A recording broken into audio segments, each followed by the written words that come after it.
Hello, everybody, and welcome to Crash Zoom. My name is Sammie Purcell. I'm an associate editor for Rough Draft Atlanta, and I'm joined, as always, by Aaron Strand, an indie filmmaker here in Atlanta. How you doing, Aaron?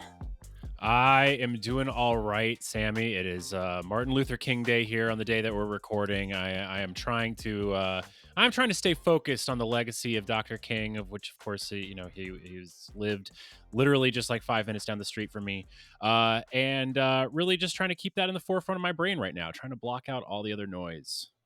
Block out the other thing that's happening today, for sure. I don't even know what you're talking about unless you're talking about the college football playoff, which I will not be watching. Oh, well, that's definitely what I was talking about. That's definitely what I was talking about. Well, if you're joining us for the first time here on Crash Zoom, what Aaron and I do here every week is we take a look at what's going on in the industry, what's going on in the film industry, and we try to break those bigger picture items down and figure out why they matter to the independent filmmaker. Today, we've got a lot to talk about, but last week, I believe we sort of teased kind of my India trip, which I just got back from. Yes, Yeah, yes, yes. We couldn't leave the people hanging. I know. Sammy just went on this incredible trip to India. I've had the great pleasure of traveling to India before myself, so I was very excited to hear. So, just sort of a quick, some quick highlights from her trip. So, Sammy, please tell us about your incredible trip to India. What'd you do? What'd you see? It was great. I went, so one of my good friends from grad school is getting married. So we went for her wedding. She is from India and lives in India now, lives in Delhi. But she got married in Jaipur. So we went to Jaipur first, did the whole Indian wedding thing, which was an incredible experience, super lavish. Although I remember there were like little talks about like, oh, like how many guests are there, et cetera, et cetera. And it was 200, I believe, which is like small for an Indian Yes. wedding, and that is just so many people. Like in nowhere in my mind does that ring true as a small wedding, but apparently it is.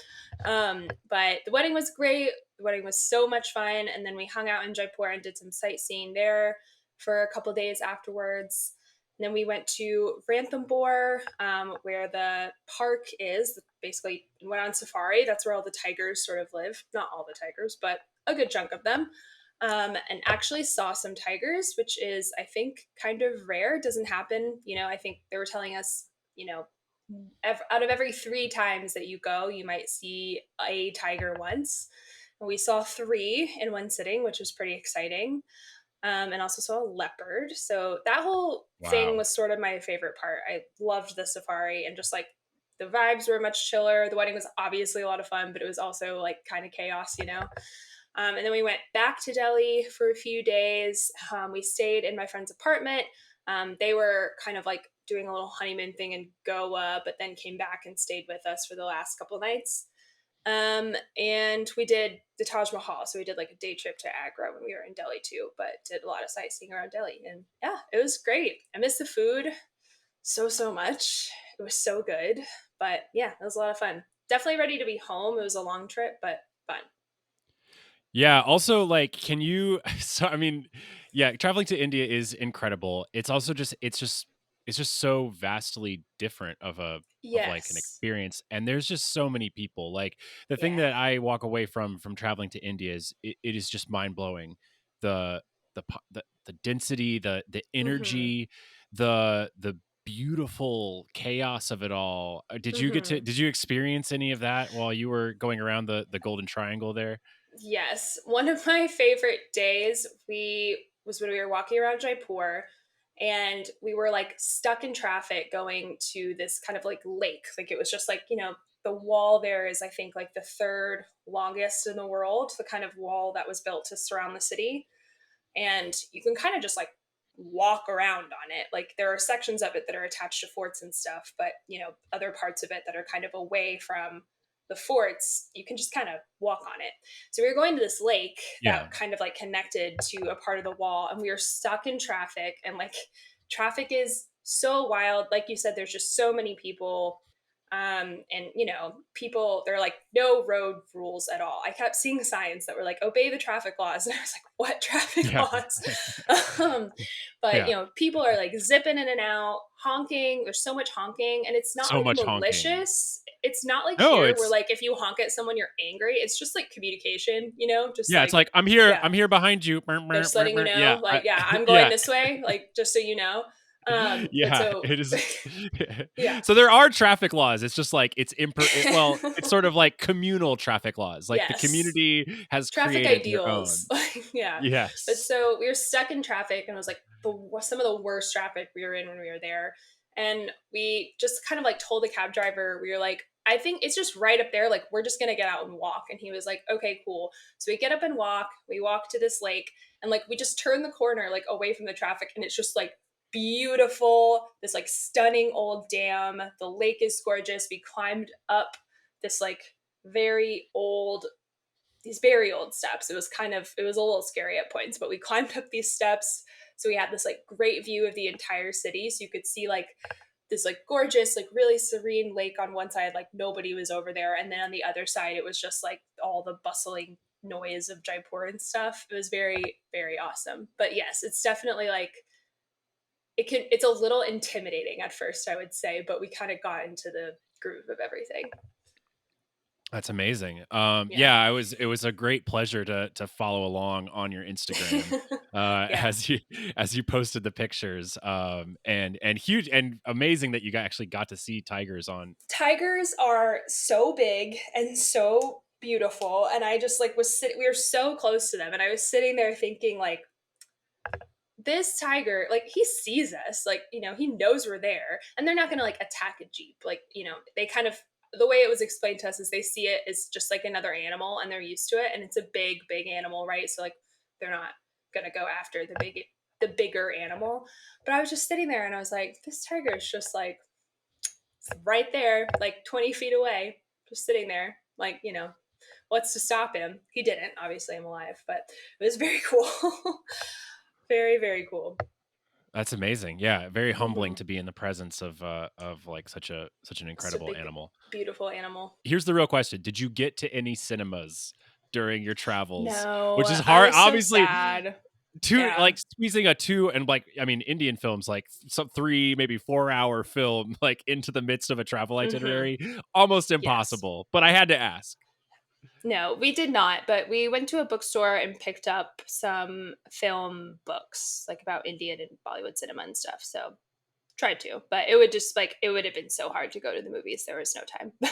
Yeah, yeah, Yeah. understandable, understandable. All right. So to start us off, some sad news this week. Obviously, I'm sure everyone knows this, but a few days ago, David Lynch died, which is just really sad.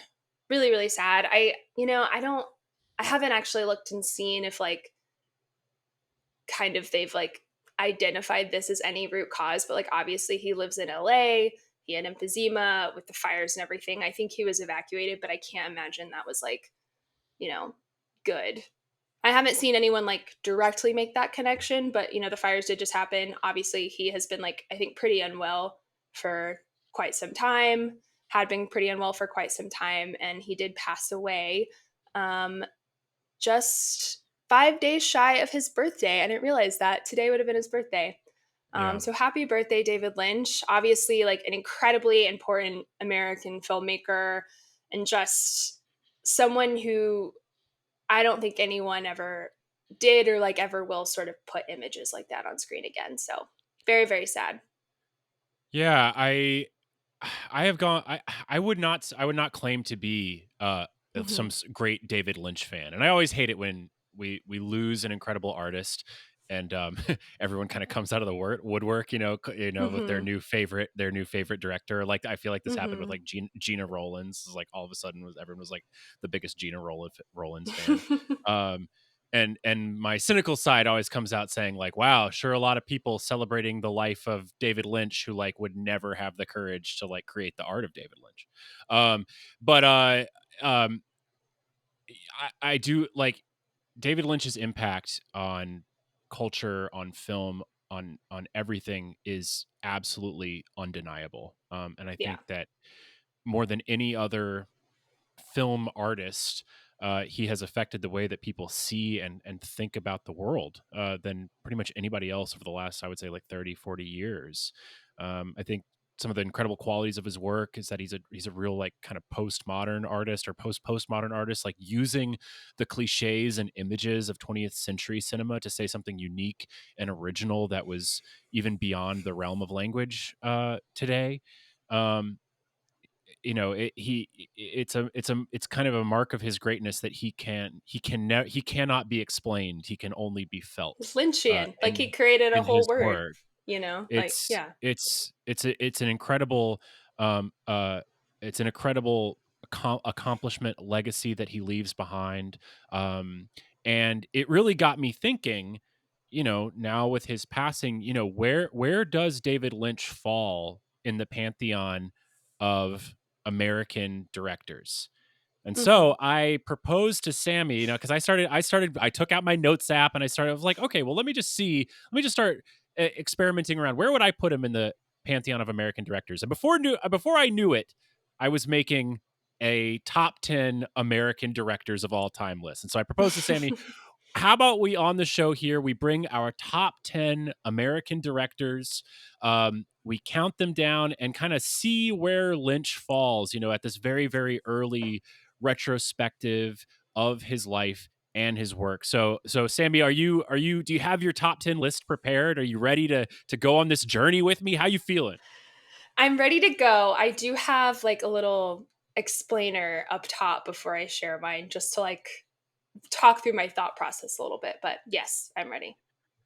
Great. Well, I have some Okay. caveats as well. Yeah. So let's set the ground rules here. The one thing I texted to Sammie before this episode was, I think that for this purpose and for no other reason other than sort of like we want to sort of think about where Lynch falls, is let's just make this American directors. Obviously, Hollywood being a sort of magnet of talent, of global talent, there are many directors who are born elsewhere but then did most of their work in America, or like half their work in America. And that makes things like really, really confusing. So I wanted to, just to make the debate a little bit more interesting, I said, let's keep this to directors that were born in the United States.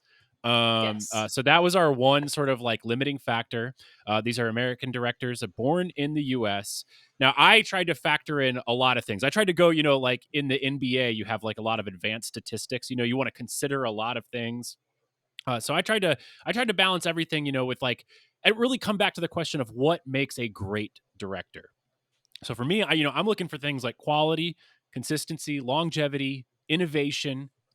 I want to see their work expand across multiple genres. I want to see their work expand across multiple mediums, perhaps.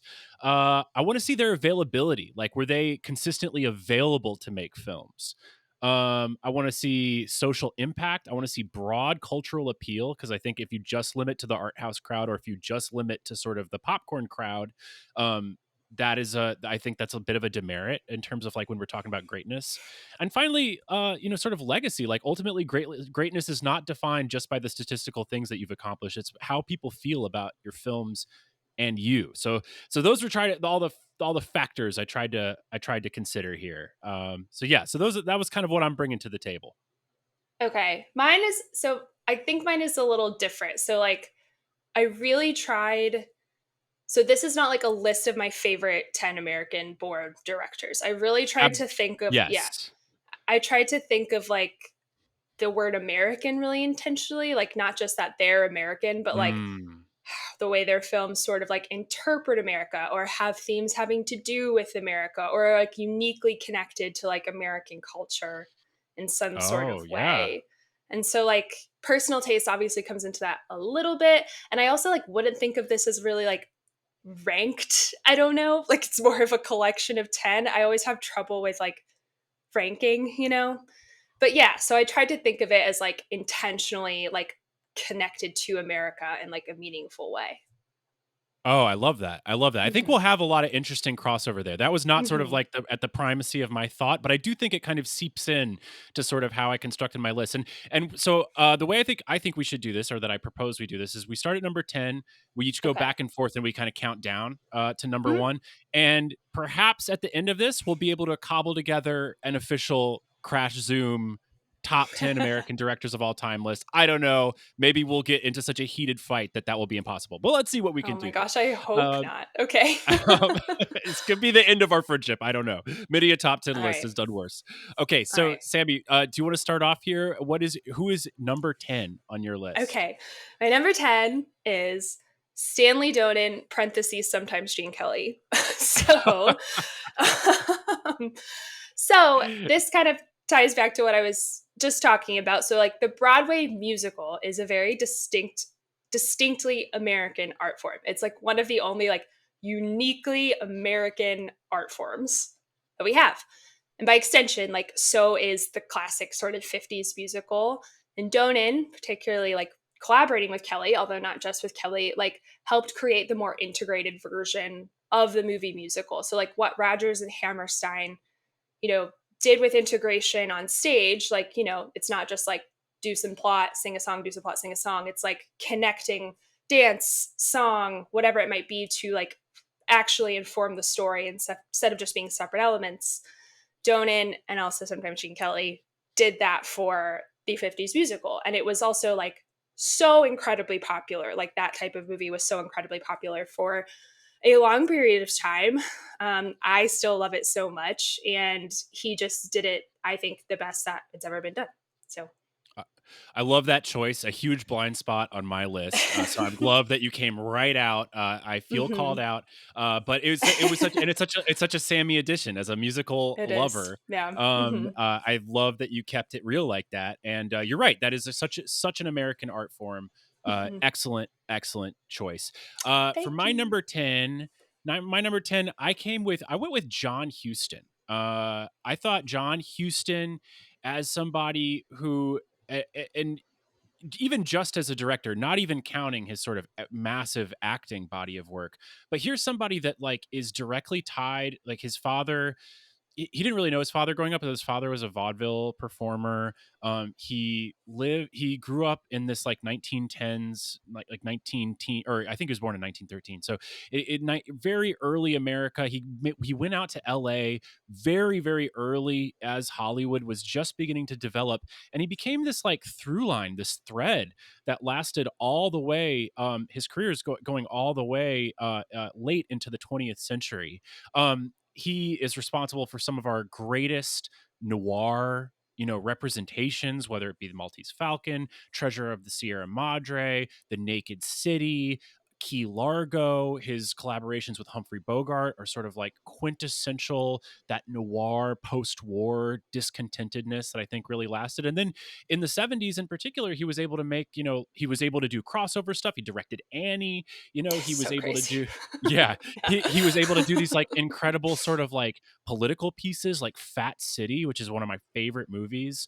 And then his legacy like extends forward with the number of people that he influenced. Obviously, we still have Angelica Houston, his daughter, like Hmm. who has had an incredible career in her own right. So I just thought the legacy of John Huston really needed a mention, and I love that he like spans so much of Hollywood history.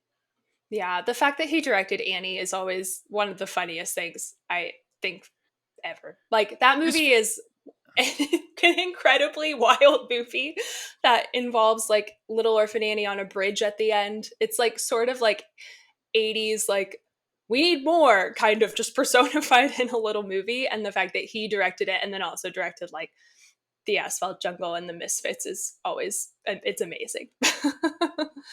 and like his filmography is kind of filled with like outliers like that. Like his ability Mhm. to jump genre, really underrated quality of his, especially when when you're so identified with such a defined style of that like Mhm. post-war noir. I mean, he did the Maltese Falcon. He did the freaking Yeah. Maltese Falcon. I mean, come on. So like, Yeah. yeah. Anyway, let's keep All it right. moving. What about number 9? Number 9, there's an argument that this person should be higher, and they probably should. But again, personal taste comes into this a little bit. And I think I respect this filmmaker and their legacy more than I actually enjoy a lot of films. So that's John Ford. Argument he should be a lot higher. But I think that, like, the way John Ford visualized America is like the crystallization of the American West. Like when people think of the American West, they think of like an image that John Ford put on screen, whether they know it or not. And I just don't think that can really be overlooked. He is also like quite prolific and adapted a lot of like American stories as well, like, you know, The Grapes of Wrath, all that kind of stuff. The Searchers is sort of like this big, incredible, just like monolithic piece of work that whether you like it or hate it, you can dig and find so much in it that has to do with like the way we view ourselves as Americans, the way we view like outsiders. It's just, it's pretty incredible what he was able to achieve. And yeah, that's sort of what I got. Well, I will agree with you, and I will have more to say about Should be John higher. Ford Yep. shortly. Yeah. Yes, I would argue higher, at least for me personally. I So know. yes, I know. Yeah. um, but that's interesting. That'll be a good discussion later. Okay, so for Hmm. my number nine, I came in with the Coen brothers. I Um, love that. and like I wouldn't have thought that I would have put the Coen brothers initially, but when I looked at their body of work and their ability to sustain sort of across very tumultuous times of the American film landscape, of like the modern American film landscape. Hmm. And I just feel like they are a rare example of directors who, with a very unique POV in the modern era, that have been able to survive in the studio system, and they've had this crossover because their art house cred is unimpeachable, and yet so many people have seen their movies not knowing who the Coen brothers are. They just know that, like, "Oh brother, where art thou?" makes me feel a certain way, you know. Hmm. And I thought that that is just a kind of a real power, and they're sort of I would say that the modern tone and timbre of American entertainment has kind of fallen into this dramedy world, and so Hmm. much of like the streaming boom has been defined by a certain kind of dramedy that I think they really pioneered and codified in their work. And so in that sense, I feel like they've kind of captured a real sort of like a modern American parlance that has extended their influence beyond just their movies. And for that reason, I wanted to get them in there. Coen brothers. Yeah, I love that pick. They also made the best Bob Dylan movie. So there you go. Yeah, yeah, facts. Facts. All right. That's a good pick. Now I'm doubting my choices, but here we go. Okay. So my number 8 is John Cassavetes. So I toyed with putting him a little higher, but he was a lot higher initially, but I think this is probably right. Um, but I don't know. Anyway, John Cassavetes, I think you can't really talk about like the way indie film in the States in particular evolved without discussing him. Like the awards are named after him at this point. I get, you know what I mean? Like he just is sort of emblematic of independent film, especially kind of coming up in the 60s and 70s. You just talked about like how Jenna Rollins has sort of been everywhere since she passed away. And like obviously that's on the merits of her own talent as well, but like, you know, him putting her in his movies, like obviously she was such a muse for him. And I think like the fact that a woman under the influence like pops up on every famous actor's like favorite four letterbox and all those videos is like pretty telling. And like you roll your eyes, but it's a great fucking movie. Like it's an amazing movie. And I am like not he has rolling my yeah. eyes. I am not rolling my eyes at Woman Under the Influence at all. I really Huh. enjoy that movie. I am Yeah. rolling my eyes at, I have a feeling, the PR teams that tell actors to say that for To their say letterbox women under the top influence. four. I feel like it is just a sort of like it's a very safe, like artsy coded film for people to say. So I'm rolling my eyes at the actors, not at Woman The Under the real Influence. ones, Continue. real ones should say husbands, which is just a bad hang of a movie, but in the best type of way. But yeah, I just think you can't talk about independent film, especially in this country, without talking about him, and that's a pretty incredible achievement. Absolutely, definitely considered him for my list. Great pick. I Hmm. mean, I totally get what you're saying. The reason why I did not include him in my top 10 Mm. is, um, uh, it was number one, the amount of films, um, and which I think he made 6 feature films. Someone I will believe, correct me on that, but yeah. Hmm. but regardless, it's single digits in terms of the number of films, and Died pretty uh, young. Yeah. Yeah, and I mean, it Hmm. was really hard for him to get them made. I mean, he was Yeah. using his acting profits to, like, fund his films. Um, I also just I've always felt that, John Cassavetes' influence was a little bit overstated Hmm. by the, like, film intelligentsia. The reason why I rolled my eyes is because I seriously doubt that half the people that cite him as, like, a major influence have seen more than one of his films. I'll just be honest. Okay. He as far as the model that he sort of like, um, uh, created and popularized, it was ultimately like he was borrowing like European, art film sort of traditions or like innovations that were happening in the '60s and brought them to America. And yeah, like I really enjoy John Cassavetes. I think that he's amazing. But I question whether or not I feel like his reputation actually is outsized compared to his actual influence, and I think that Oof. most people that talk about loving his movies don't actually love them that much. Wow. I feel attacked. That's not true about me. I really do No, no, love no. them. That's not true about you. No, no, no. but- Yes. No, I'm not saying that about you. I'm not saying that about you. I'm not saying that about you. I feel again, like I feel that this is like John Cassavetes has become a PR firm darling for like what to cite, and I feel like he has his influence has seeped into like the pitch consciousness of Hollywood because he's like Mm, he'll like constantly be cited as like as like a reference point and a pitch material and like inspiration, and I'm like, I don't think y'all watch John Cassavetes that much. Like I just don't. Like I think y'all are lying. huh. Wow. This is. I guess I'm not. I guess I believe people too much, but yeah, I don't know. um yeah, I could be totally wrong. That's just Yeah. my instincts. That's just my instincts. That's my little voice talking up. All right. So for me, for number 8, I went with Spike Lee.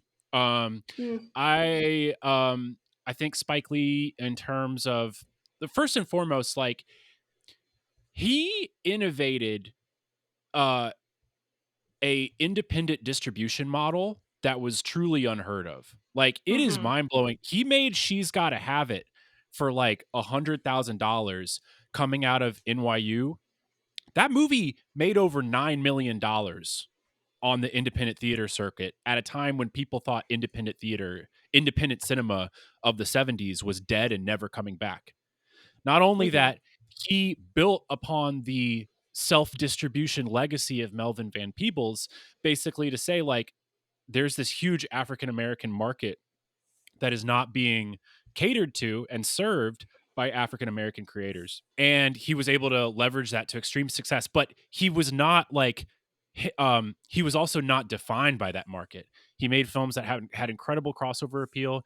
He stayed true to for better or worse, like his unique voice and vision, and he was able to keep that going. He's been able to keep that going for a 40-year career, mhm. which is just really impressive. Do I think that all of his films are bangers? No. He definitely has hits and misses for me personally, but I think what he has been able to accomplish as an artist and as a businessman is pretty unmatched. And we owe a lot of like the actual distribution mechanics to independent film more to Spike Lee than we would like to admit. No. We will talk about Spike Lee more later. So, Oh, fantastic. but this next one is a very personal one for me. This person might be my favorite filmmaker working today, and that is Kelly Reichardt. So, again, a little bit of a personal pick. But I think when we talk about people like John Ford, like really dealing with what America looks like in like a very particular way. I think Kelly Reichardt is doing that, like obviously on a much smaller scale. But when you think about like Meek's Cutoff or even something like Wendy and Lucy, First Cow, like all of these movies are so concerned with like America from a very particular lens and like looking at this country through the eyes of like maybe the people who don't normally have their perspective shown or whatever it might be, like people sort of on the outskirts. Like even Night Moves is like that as well.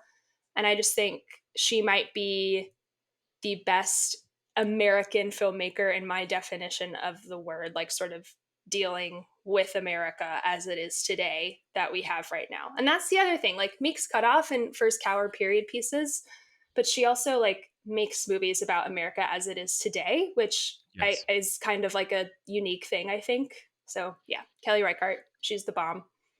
I love Kelly Reichardt. Hmm. She is probably my favorite filmmaker Yeah. working today. Hmm. I love every single one of her movies. Um, uh, I mean, my God, it's So good. she's she's She's the amazing. best.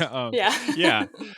I did have her on my short list. She's on my Hmm.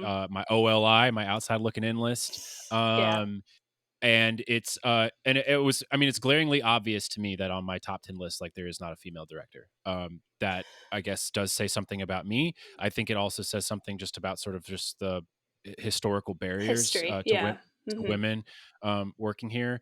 The reason why I did not put Kelly Reichardt into the top 10 was volume of output. And I do feel that like she is contained within the art house sphere and does not have a lot of Hmm. crossover that most casual moviegoers have never heard of her, have never seen a movie of hers, and have no idea what you're talking about when you tell them about her.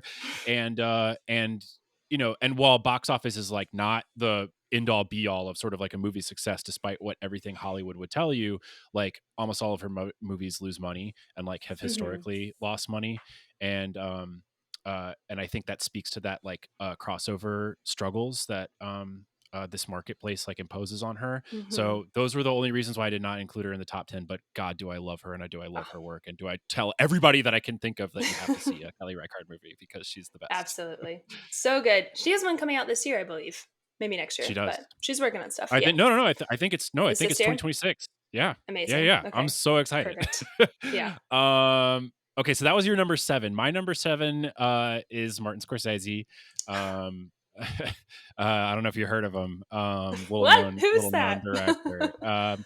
Yeah, I thought that I actually I was kind of surprised that he came in this low, but I'll be honest. I do feel like a little bit that the vast majority of his work, while again, and like this is me sort of just like pointing a finger at everyone else. I think the vast majority of his work is underseen. That a lot of people have not seen Hmm. many Martin Scorsese films. Even Taxi Driver, I don't think at this point like has a lot of like crossover appeal outside of like cinema people. I don't think a lot, like most of my casual friends I know like have not gone out of their way to see Taxi Driver, and instead their introduction to Martin Scorsese would be The Departed and Hmm. probably The Irishman because of like the Guilty as Netflix charged. the Netflix push.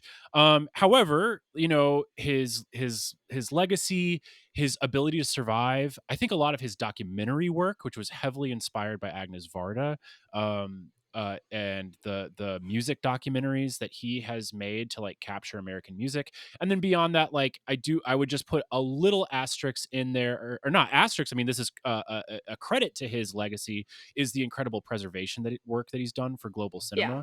cinema, and that he I feel like he in the popular culture conscious he has sort of like pushed the idea of preserving global cinema for American audiences more than Hmm. anybody else, and that while that's not technically a part of his like director output, I do think it deserves Hmm. like a little mention in terms of of legacy talk.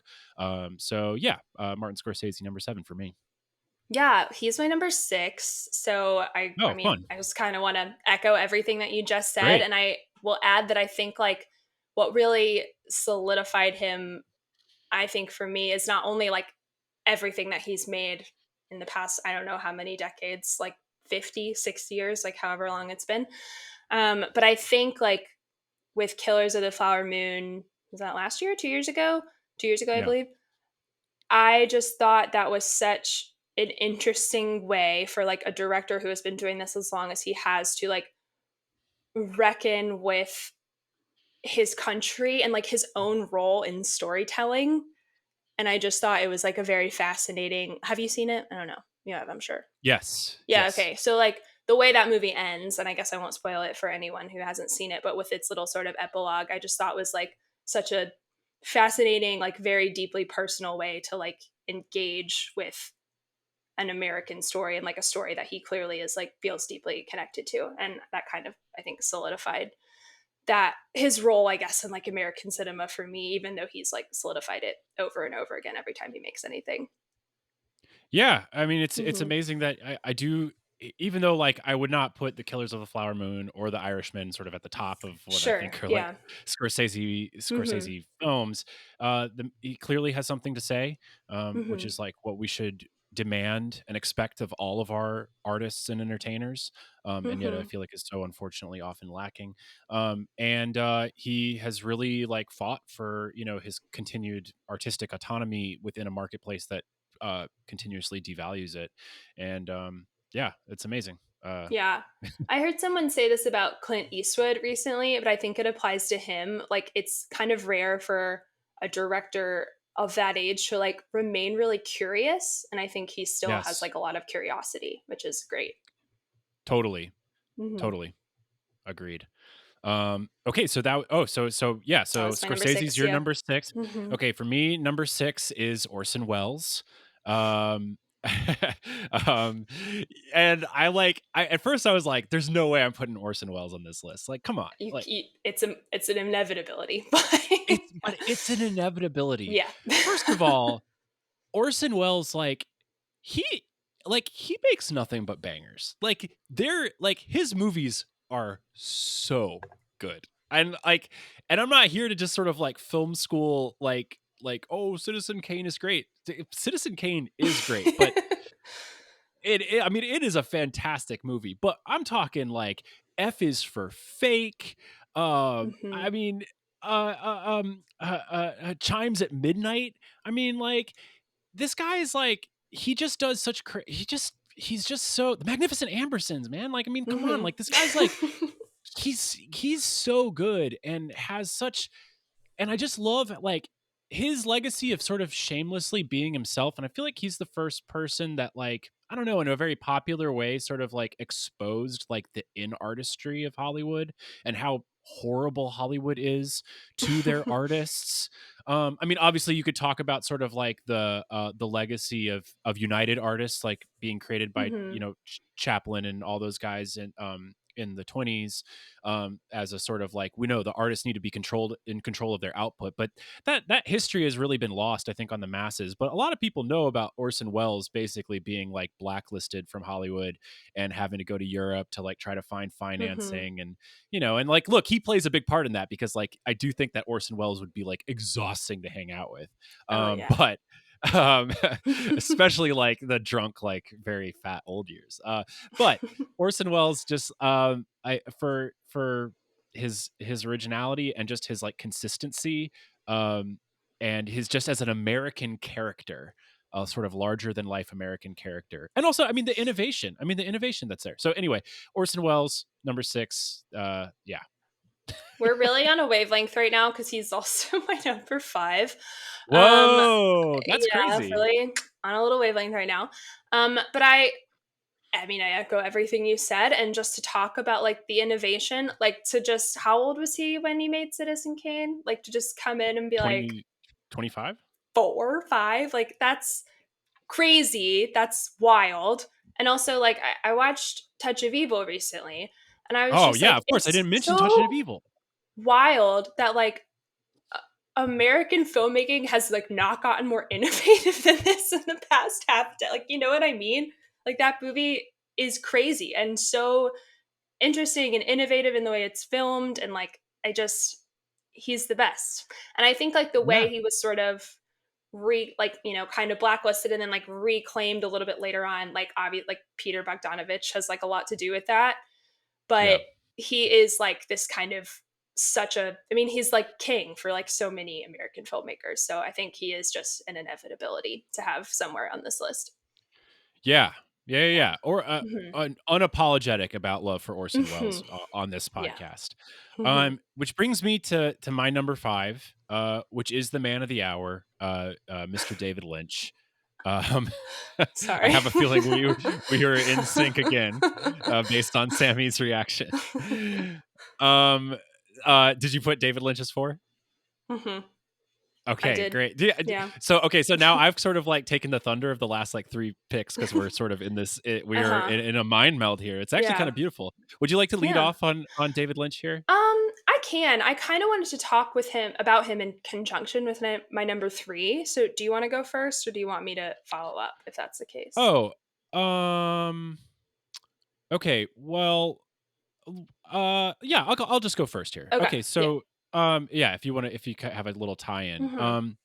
I just think, um, David Lynch has affected the way people think about America, about their lives, about the nagging sense of dread that we feel within the modern world, the rotten core at the center of the American dream. I think that he has given expression to that feeling more than any other artist, and that is an incredible accomplishment. His ability to cross over, here's really where the sort of like across mediums, his ability to have such success in television and film and streaming, is really rare. And we don't kind of talk about like how rare that is. And to be able to cross all those mediums while retaining this essential quality of his unique voice, it's just unheard of. Hmm. He's one of one. He'll never be replicated, and no one can ever make what he's made without being called Lynchian and like totally Hmm. derivative. And even then, Yeah. it's not like how David Lynch would do it. It's just Hmm. incredibly. It's just amazing. He is amazing. A top five American director of all time is no is like is an incredible accomplishment. And yeah, we are worse off for him not being with us. Yeah.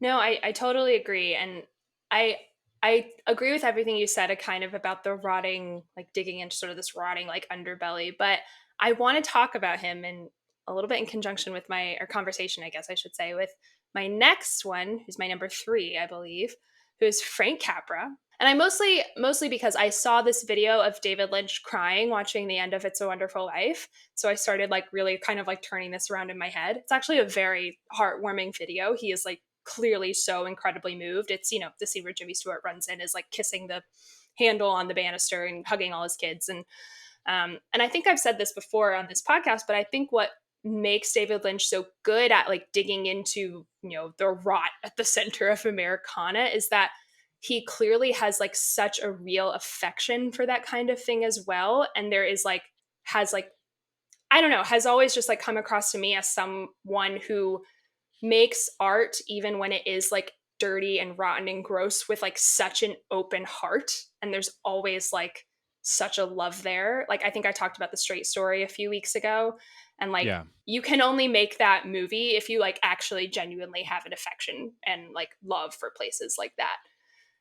So I think like that is what makes David Lynch so good at what he does beyond like, he's like a true artist. Like he is a musician, he was a painter, like he really, really loved kind of art in all its mediums, which I think really helps a lot of directors. And I think Capra, who like on the flip side of that is able to get away with like being as kind of treacly and earnest as he is or as he was, because he does not hedge on how truly awful things can be. Like when you watch Mr. Smith Goes to Washington, it is like hard to watch that ending. It goes on for so long. He's just, Jimmy Stewart's like screaming, sweaty, just like kicked, time and time and time and again before he like lets all that kind of happiness flood in at the end. So I think like they both kind of have a reputation for being one way, but they're only really able to get away with doing that at the best of its ability because they have like sort of the opposite at the core as well.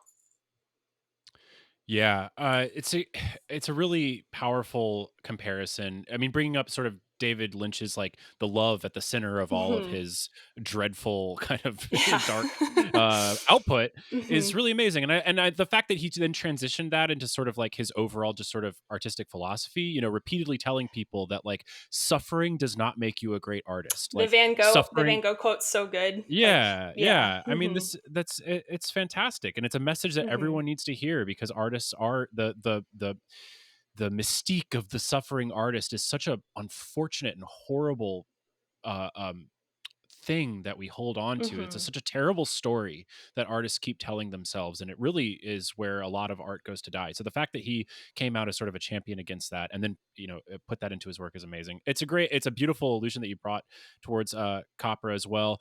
I ultimately did not include Yeah, Copra on my list. I did take him out, and I know you've described yourself as self-proclaimed Copperhead over here. I'm a Capra Uh, girl. uh, is The only reason I took him out is because there are massive gaps within his career, Mhm. where he was like really not able to make films. I mean, he spent like the entire 50s making like educational like content because like he could not get a job.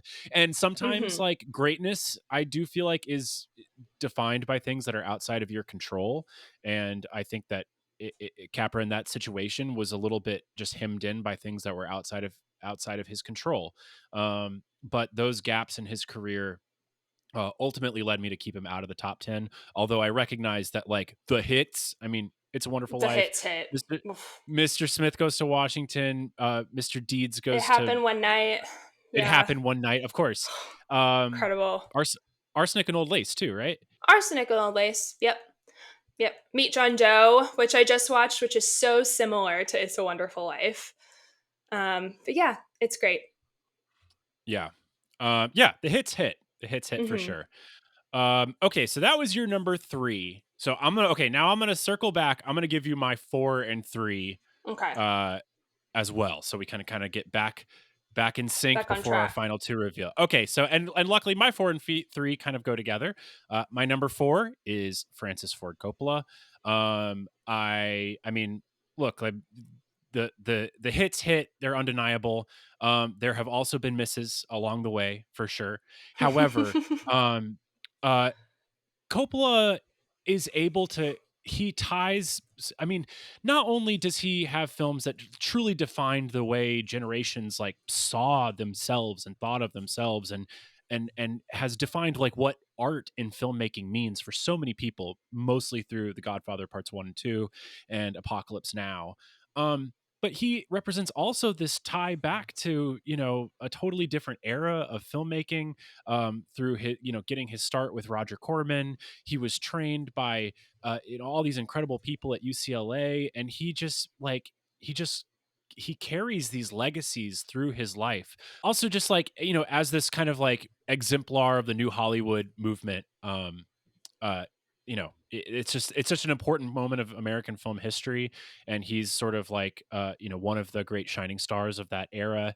But his then ability to sort of catch himself in the 80s and 90s, go back to his indie roots, and produce incredible films like Rumblefish and The Outsiders, and he just keeps going. Obviously, the legacy that he's left with his family is Mm. incredible. I mean, we are inundated with Coppolas when we don't even know they're Coppolas.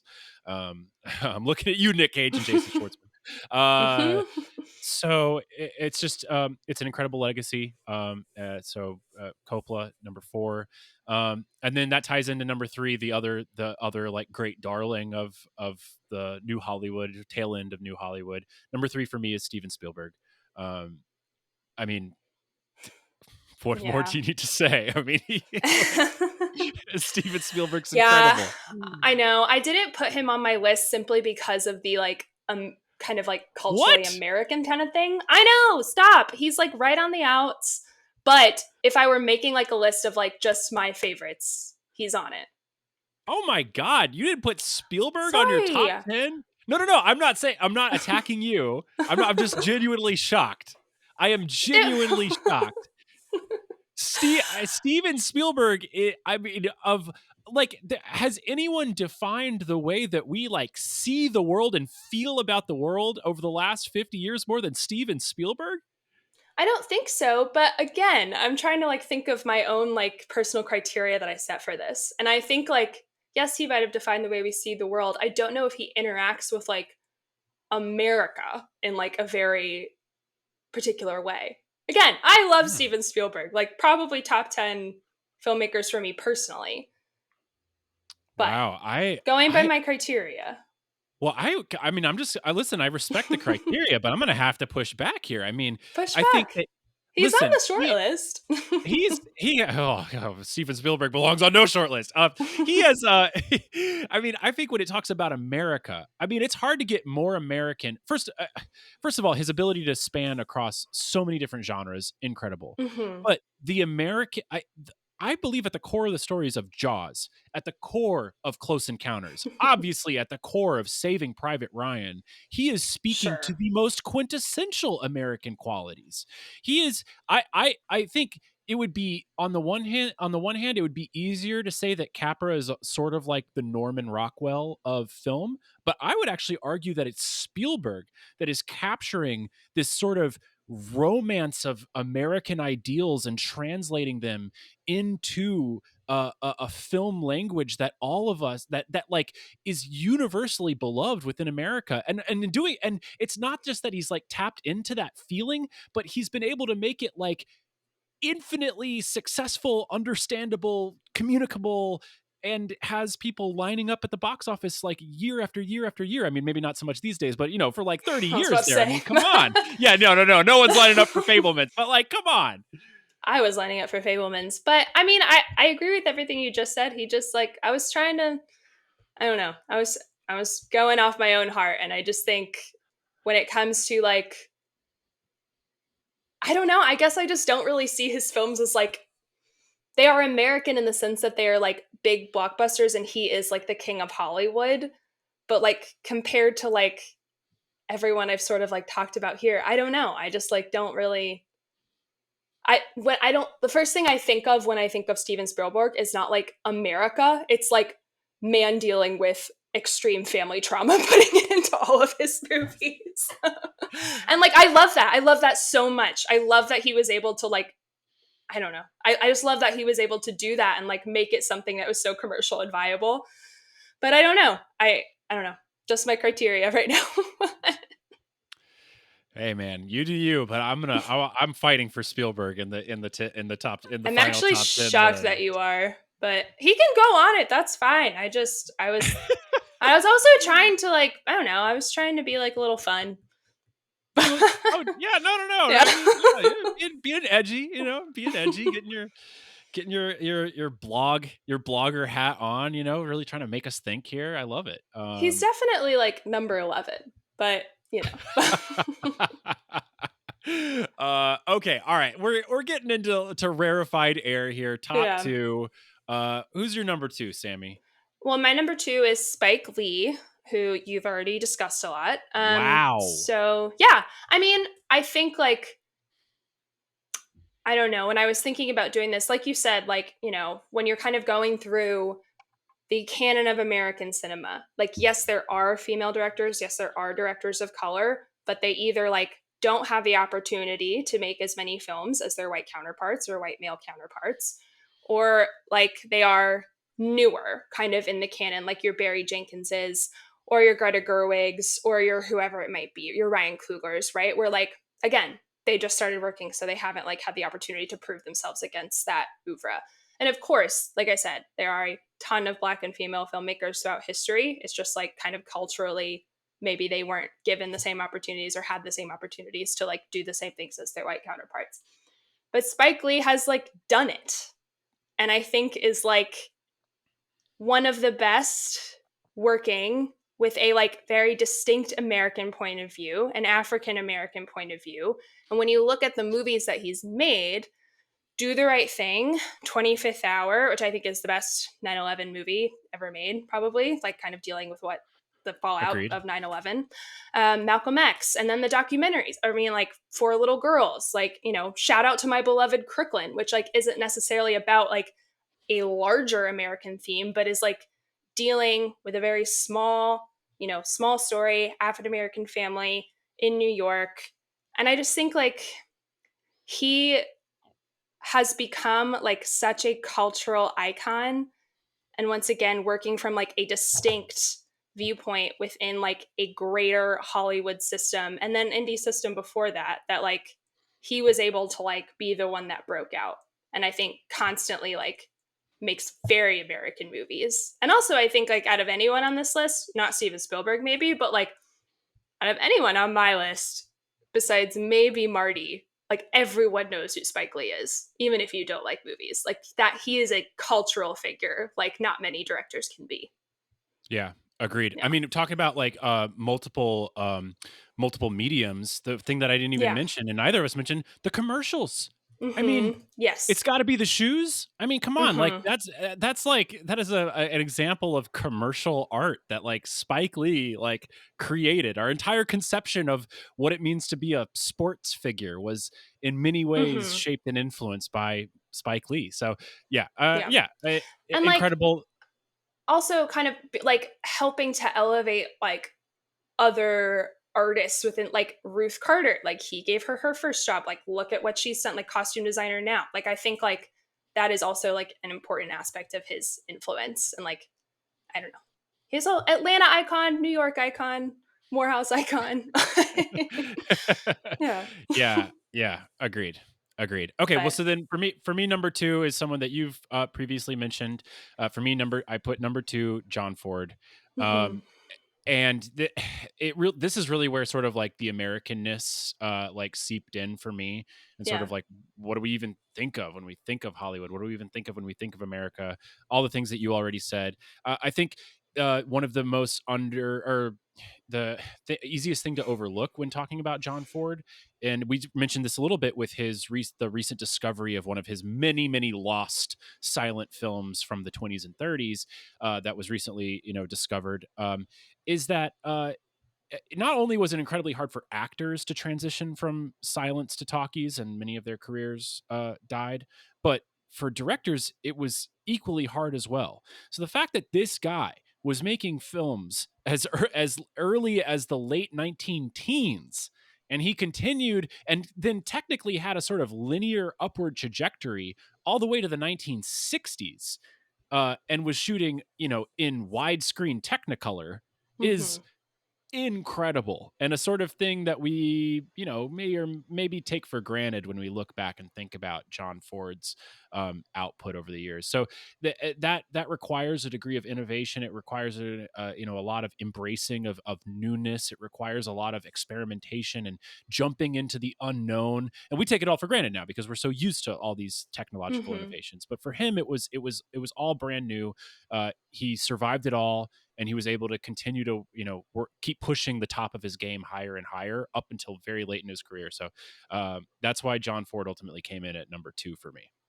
Yeah. I mean, he definitely should have been higher on mine. It's just sort of a personal thing, I think. Like I Yeah, respect him a lot more than I enjoy the films, but yeah. Mhm. as I say it out loud, like I'm a little like I kind of wish he was a little bit lower. I'll be honest. Uh, uh, that's okay. Yeah, We'll figure out yeah.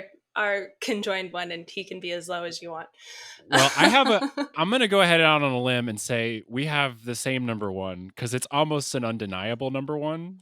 I'm so And worried about this. I don't think so. oh God, oh no, then we definitely don't. If You you're go not if we first. no you no you go first. Okay. This is a bit of a personal pick. Okay, so then we definitely it's okay. We don't have the same number one here. um, Maybe a bit of a personal pick, but I also think there is a an argument to be made. My number one is Billy Wilder. Oh, but okay. So I would say Billy Wilder doesn't count because he's born in Austria.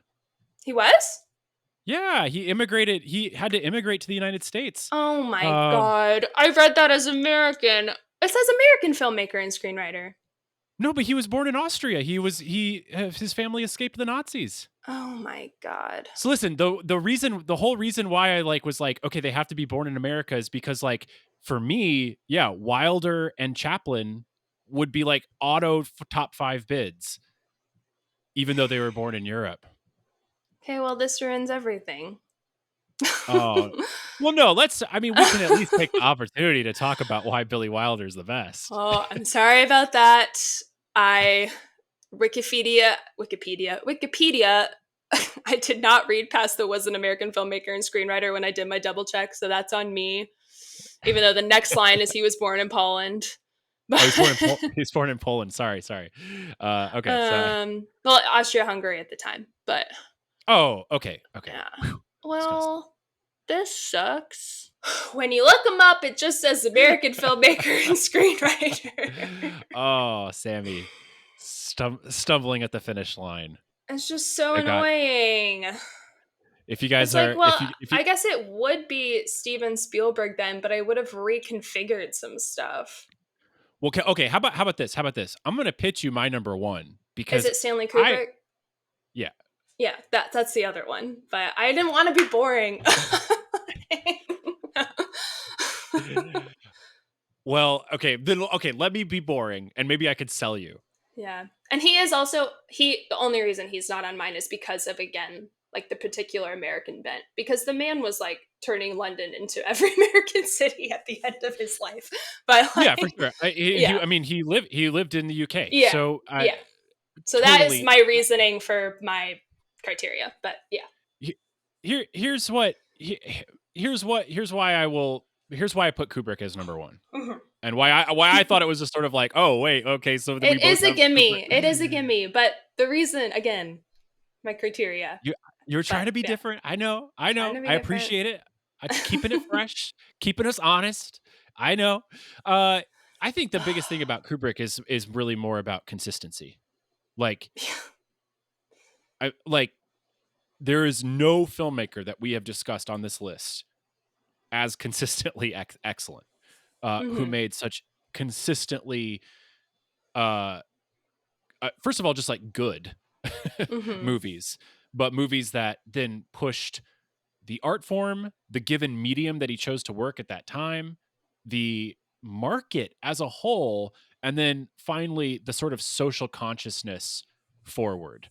Um, I think that like a lot of the like I would, I think David Lynch and maybe even also like the Coen brothers, really are sort of like they're existing within like the Kubrick legacy completely. I think Hmm. it's like when you talk about sort of influence, I think it's like we really don't like a lot of people will talk about Cassavetes sort of like as a sort of big influence of theirs, but like I would argue that any John Cassavetes movie is absolutely dwarfed by the impact 2001 had Sure. upon Yeah. the movie going population and showing people what was possible on a cinema screen.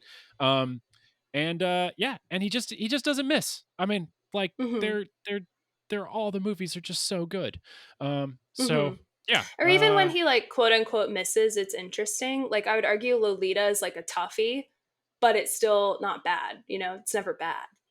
But I would say it's a toughie in terms of the subject matter. I mean, well, it's a like toughie, and it's not the subject. I don't. Well, subject matter, yes, but I think it's a toughie in like choosing to adapt it at that time with the censors. Like it was, I think it was a kind of a weird choice for him to make because obviously he was going to have a tough time. like. yeah. But yeah, I don't know. I kind of thought the way that it worked, it kind of like contorted around censorship was like kind of a lot of its charm. it's Um, interesting.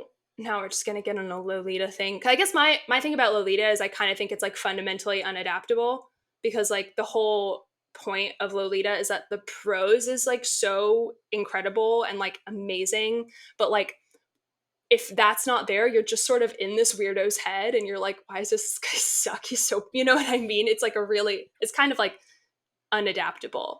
And I appreciate that mm, he tried. And I think that movie is like better than it really has any right to be, considering all the stuff against it. But like, yeah. I think it's kind of a fundamentally unadaptable book. Okay. Fair. Yeah. Fair. I mean, I Mhm. would. Yeah. Okay. But if Lolita is your floor, Is your low, then you're like, doing fine. like holy Yeah. shit, holy Yeah. shit. Lolita is better.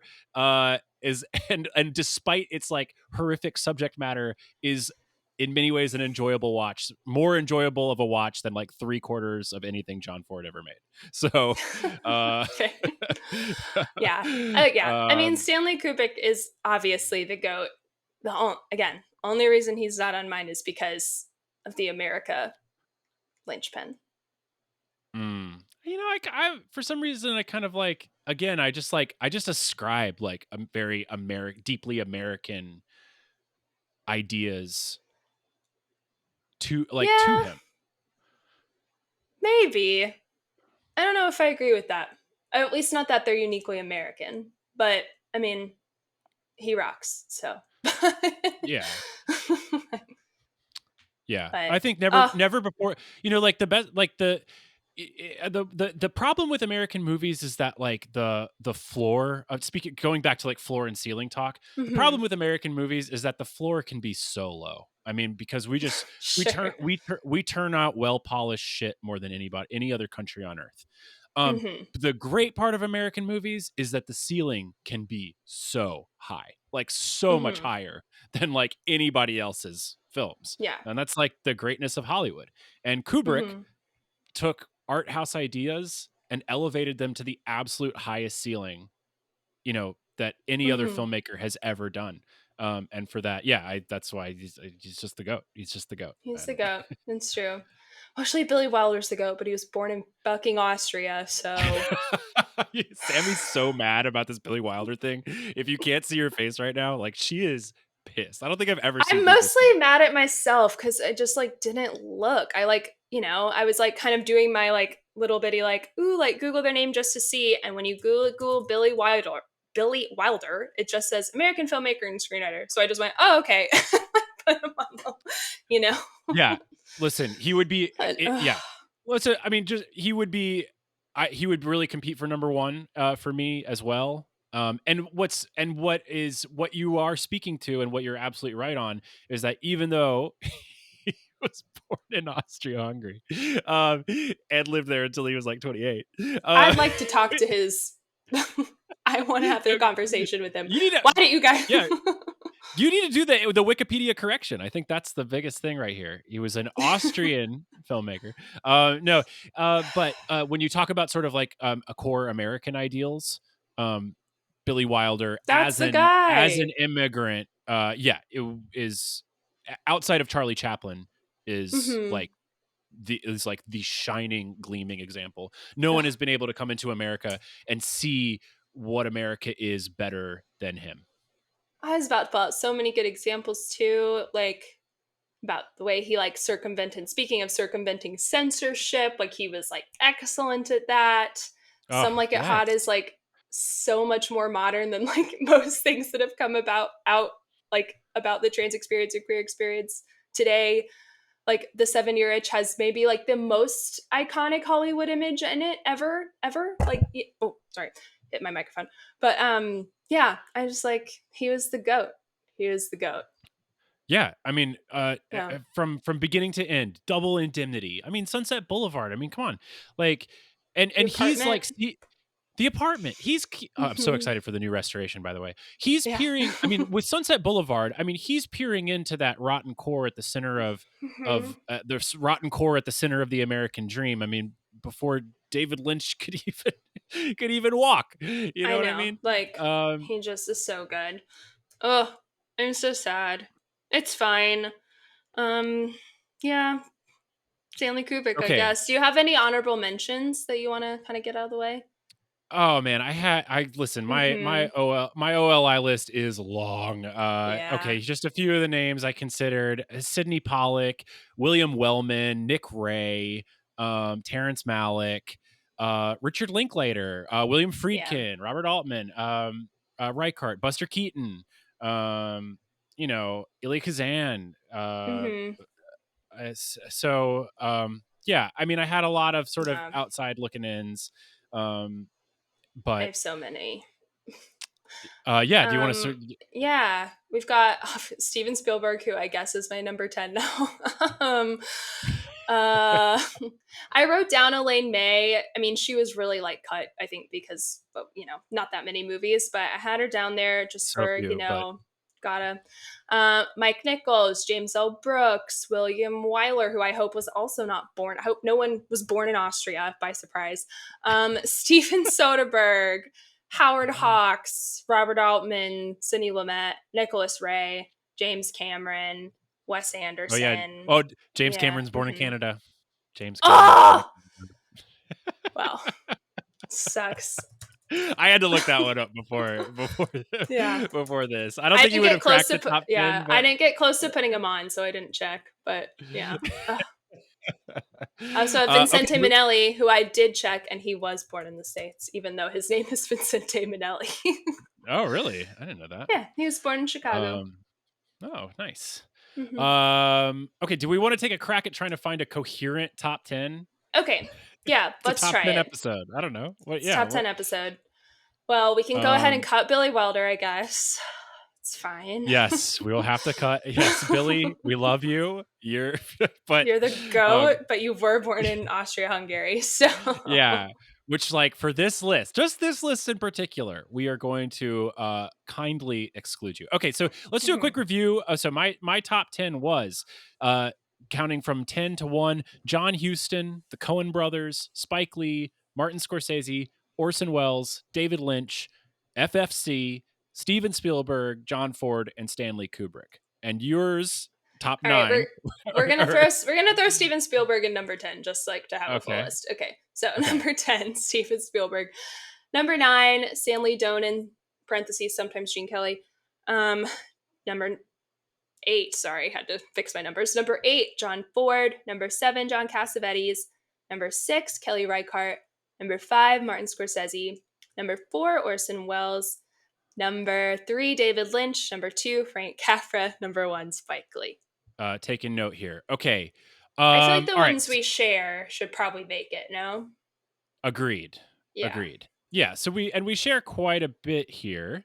Um, so that would be are the ones we have in common now are Spielberg, Ford, Scorsese, Wells, Lynch, and Spike Lee. So that's like Hmm. we have like half in common. Yeah. Are you keeping track of this or? Yes, I am. So Okay, that's great. one, two, Great. three, 4, 5, 6. Okay, so we have 6 in common. Okay. Now, let me start off with my number 10 selection. I I would be willing to let go of John Huston. Okay.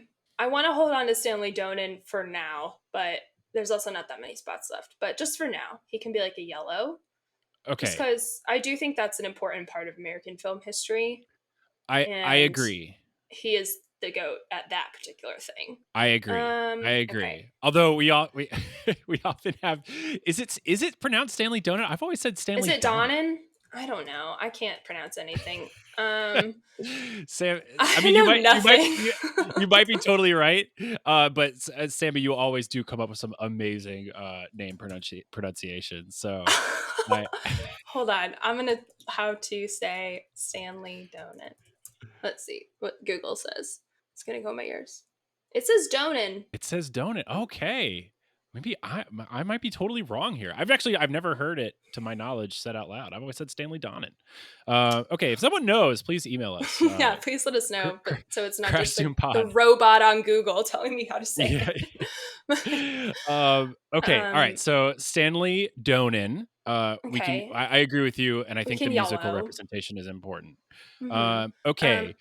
I'm willing to get rid of John Cassavetes if you feel strongly. Who of all the of the people that I would cut from your You list, think it'd be like first, I would probably go Kelly, even though it hurts I the most. know, but I think I don't know. I think like maybe like new school needs some representation and she would be the one.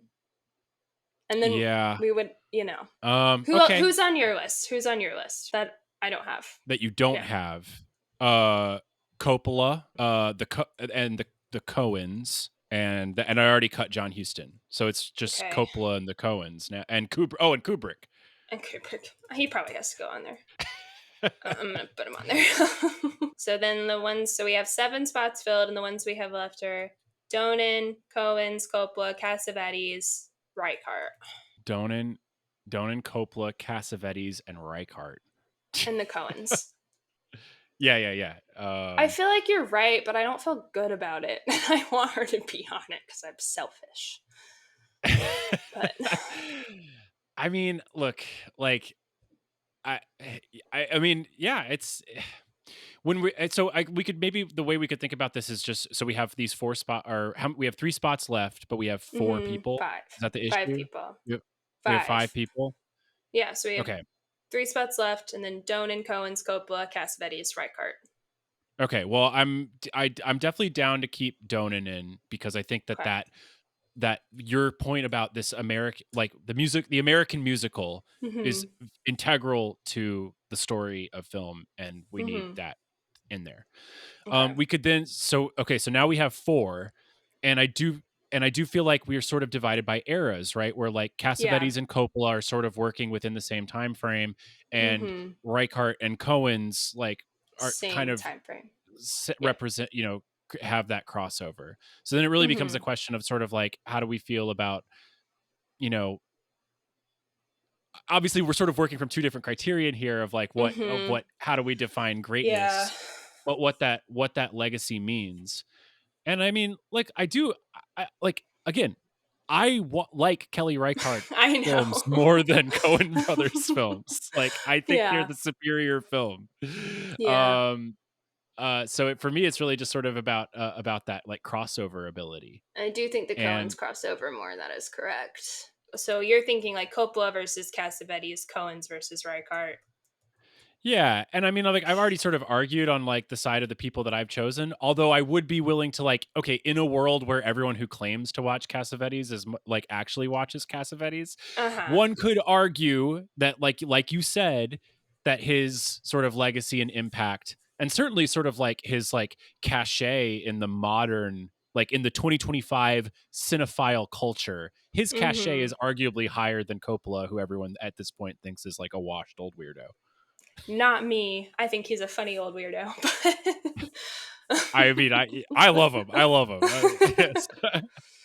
But um, so I I do mean, think I think it's probably Coppola and Cohen's, even though it breaks my heart to say so, personally. But not that I don't like either of those filmmakers, but I think in terms of crossover appeal and probably popularity, those are the right although, picks. listen, I'm gonna devil's advocate though. I'm gonna try to Okay. argue the opposite side, and just particularly for Reichardt here, which is that like you could argue that in a future where there's more female directors now working than ever before, more female like kind of centered stories working than ever Hmm. before, is can we project forward, and in 30 years we will look back and say, wow, actually Kelly Reichardt was doing things way more ahead of her time. She was the one who was like ahead of their time. The Coen brothers fade into sort of like, it's a relic of the quirky 90s and 2000s, and it will actually be Reichardt. That was part of my reasoning, I think, for picking her in the first place. Is I think her. I mean, I don't think she'll ever really be mainstream, nor do I think she really wants to be, or like that is a part of her aim. But I do think kind of the way we consider her will only continue to grow over the years. I don't think not the Kubricks. I don't think the Coens will ever be like obscure in any way or like fade into obscurity in that kind of way, although they are, now they're doing like their separate things, and like I think those things might be fulfilling creatively for them, and I've certainly enjoyed a lot of them, but I don't know how like financially successful they've been. But again, I don't know if the Coens really care about that. I'm kind of talking myself in circles, but I think I am good. I like Reichardt. I feel passion. Okay, I look, and at the end of the day, like I said, I have a crisis of conscience because when it comes down to like what I press play on, what I want to rent from a Hmm. store, I would go Reichardt over Cohen's, personally. Hmm. So I kind of think that like let's be cutting edge, let's be forward thinking. You know what I mean? And I think we Do could it. think forward, choose Reichardt, and I will say this: in 20, 30 years, I think Reichardt will have the more impactful legacy than John Cassavetes, personally. Hmm. Okay. Um, so I say let's go with Reichardt, and then we'll go with the safer We'll choice with go. Coppola. Go Big Francis. All right, sounds good. That was one of my favorite parts of Megalopolis. We named the baby. If it's a boy, we're gonna name the boy Francis.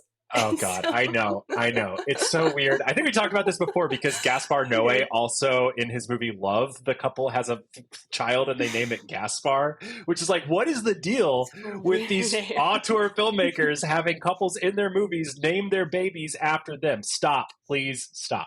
Yeah, Francis, chill.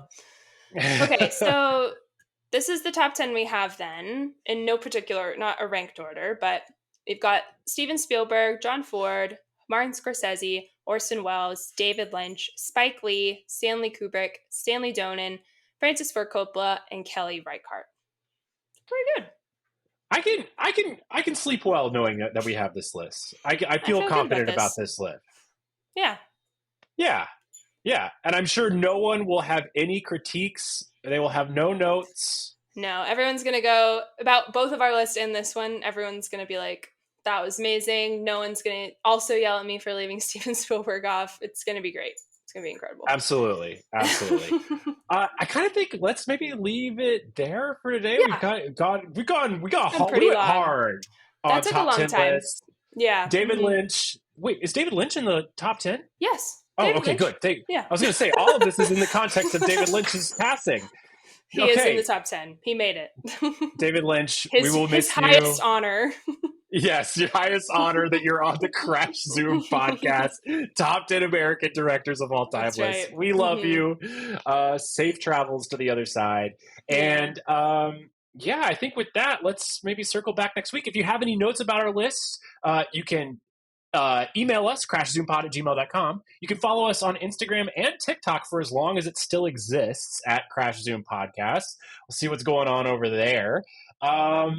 If you are in Atlanta, Georgia, please come out to the Plaza Theater on Thursday, January 23rd for another great director's list, but she's from France. This is, of course, or not list, another great director's film, but she's from France. That, of course, is Agnes Varda's Cleo from 5 to 7, and we will be hosting the official Agnes Varda lookalike competition. So get your bowl cuts, get your purple polka dots, and come on down and have a chance to win $50. Wow, $50. That's amazing. $50. Yeah. Yes, $50 of my own money. Oh my gosh, wow. Very benevolent of you.